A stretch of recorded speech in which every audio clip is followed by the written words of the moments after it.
ここはどこだ？あれ、なんで俺日本語喋ってるんだ？さっきシリアルを食べててナッツ。バカか俺、アレルギーなのに。何かが聞こえる。なんだこの感覚。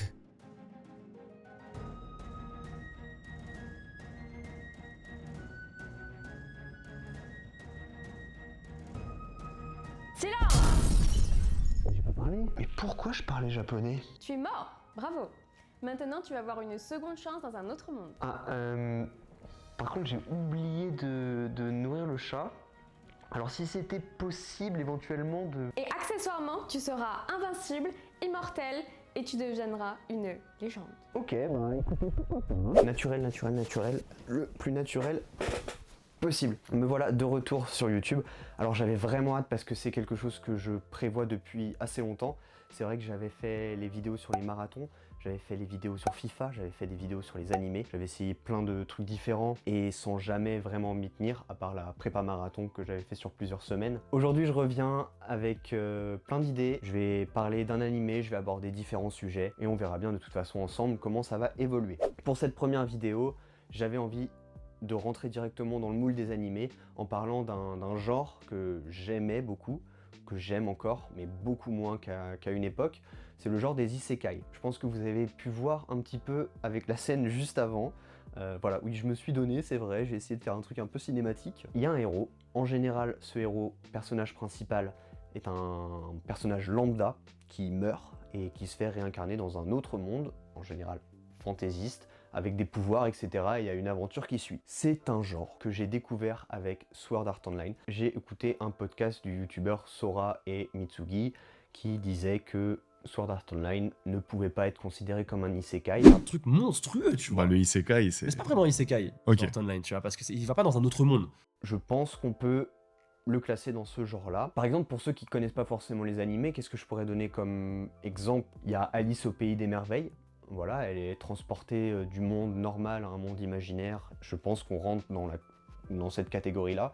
Il y a aussi le magicien d'Oz, qui était un des autres exemples donnés sur les différentes communautés. Si jamais ça vous intéresse de découvrir des animés dans ce genre-là, il y en a qui sont extrêmement populaires. Il y a Moi quand je me réincarne en slime, Mushoku Tensei, j'aime moins, mais c'est un des animés les plus populaires. Et il y a aussi Overlord. Tous ces animés-là, ils sont disponibles sur Crunchyroll. Et pourquoi je voulais parler de ce genre d'animé? Parce que j'ai été énormément déçu dernièrement par la qualité des différents animés. Et j'ai aussi découvert un animé isekai que j'ai bien aimé et je voulais en parler. En fait, d'un point de vue personnel, moi, ce qui me dérange un petit peu avec les isekai, on rentre quand même dans un schéma qui se recycle énormément.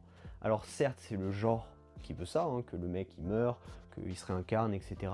Des fois, c'est réchauffé, c'est recyclé, c'est cliché. Tu te rends compte quand même, enfin t'as l'impression que t'es dans une sorte de fast fashion de l'animé, où c'est la course à celui qui va le faire le plus rapidement. Tu balances tes 12 épisodes, avec une animation moyenne, avec une histoire moyenne, et les gens regardent, tu vends ça, tu fais tes sous, et puis voilà. Je sais pas exactement comment marche l'industrie de l'animation au Japon dans ce genre de cas. Des fois on nous prend un petit peu pour des cons, je pense. J'avais regardé un animé où le mec se réincarne dans un monde, il est le seul a utilisé Amazon, un équivalent d'Amazon japonais ou chinois. Et l'histoire, elle est vide, enfin, c'est super vide. À chaque épisode, tu découvres des nouveaux personnages aussi vides les uns que les autres. Moi, je trouve qu'il n'y a aucun intérêt à l'animer. Alors, autant tu as des animés slice of life qui sont vraiment calmes, chill, etc. Ça fait du bien de regarder, il y a une belle animation, il y a une histoire qui est assez touchante, je sais pas. Mais là, il n'y a rien. Là, ils ont juste vraiment fait un animé pour faire un animé. Je vais juste, si je peux trouver, vous montrer l'extrait du moment où le personnage meurt au moment où il se réincarne. Ça dure 10 secondes, il n'y a aucune explication de pourquoi il est mort, c'est quoi son objectif. C'est vraiment avoir mis le côté réincarnation pour faire un isekai et rentrer dans ce genre-là et potentiellement se faire de l'argent. Après, voilà, ça c'est mon avis, c'est vrai qu'il est un peu tranché, mais c'est vrai que j'avais été vraiment déçu de cet animé-là. Il y a aussi un autre truc que je trouve un peu dommage avec les animés de ce genre-là, c'est cette allusion constante au sexe et à faire aussi des gros plans sur les personnages féminins. À un moment, on souffle. Ça a toujours existé dans le manga, que ce soit Dragon Ball ou Fairy Tail il n'y a pas si longtemps que ça existe. Il y a certains animés, ils abusent. Des fois, ça me dégoûte un peu et je trouve que ça donne pas forcément une très bonne image et je trouve ça dommage. Voilà. Un dernier truc, ça, je le prends pas comme une critique parce que des fois, vas-y, c'est un peu marrant, c'est les noms à rallonge. C'est comme si, en fait, le titre de l'animé, il te racontait l'histoire. Par exemple, un des plus connus, c'est « Je me suis réincarné en distributeur automatique et maintenant je m'aventure dans des donjons ». Tu te retrouves des fois avec des titres, ça peut être n'importe quoi. Genre « Je me suis fait renverser par un tracteur dans ma campagne natale et je me suis réincarné dans un monde où les grenouilles parlent ». Voilà, à partir de ce moment-là, tu trouves d'abord le titre et ensuite tu fais l'histoire. Mais des fois je me demande, mais qu'est-ce qui se passe dans la tête des personnes qui écrivent les titres ?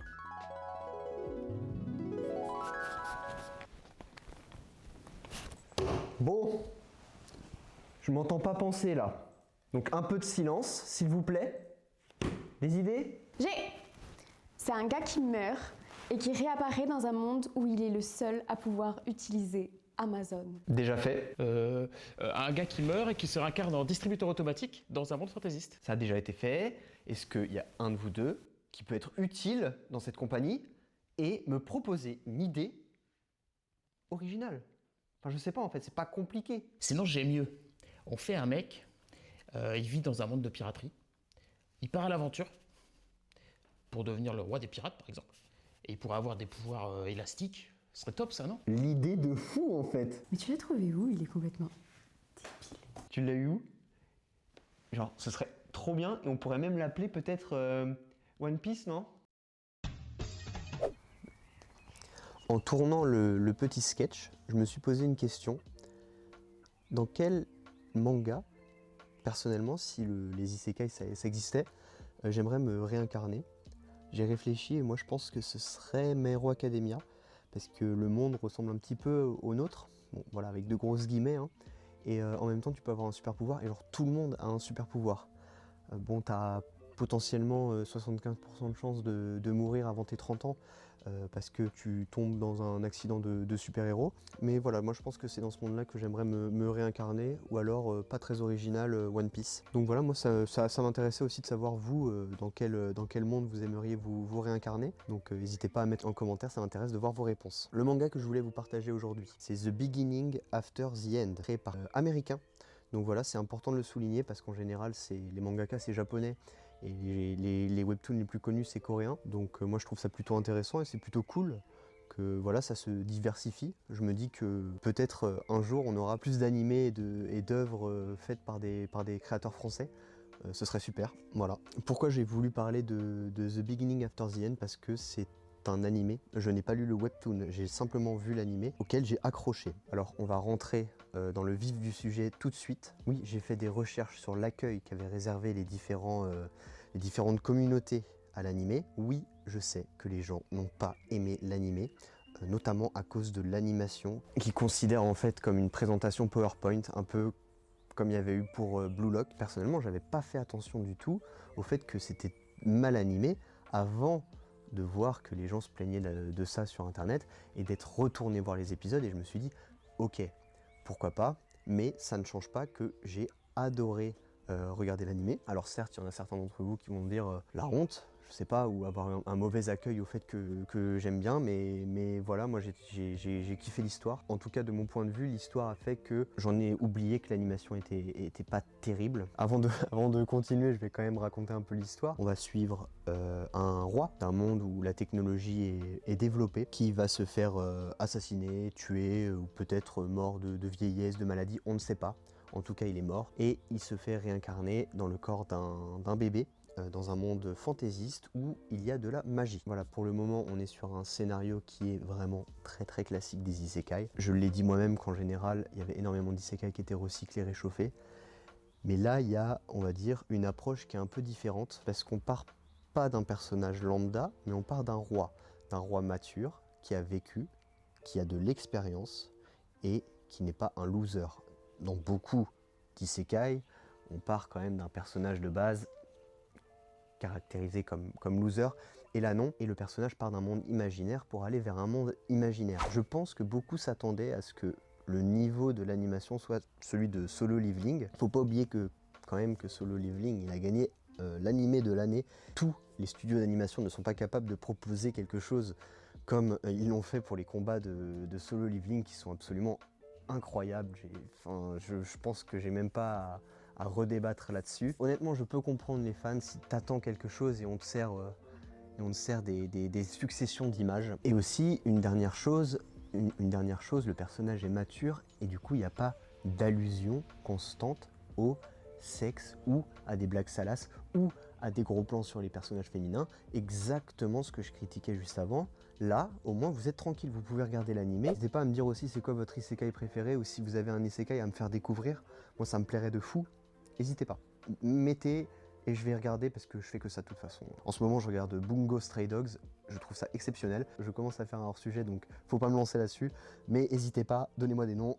Moi, je kiffe. Bref, en tout cas, pour dire que cet animé-là, j'avais l'impression de redécouvrir un peu l'isekai, les histoires. Je mets de l'animation de côté. C'est très fort ce que je dis, mais c'est un peu la sensation que j'avais, et c'est pour ça que toutes les semaines, en fait, j'ai trop hâte que le nouvel épisode sorte. Je me dis, il y a peut-être une vraie raison derrière la réincarnation. Changer de vie, enfin, je sais pas trop exactement, du coup, j'ai trop hâte de savoir. J'ai hâte de voir les nouveaux personnages, parce que je me doute qu'il va y avoir plein de personnages, il va y avoir des méchants, il va y avoir des gentils, des alliés.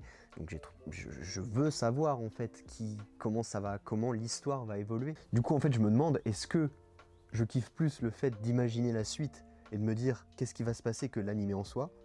Ça, je sais pas.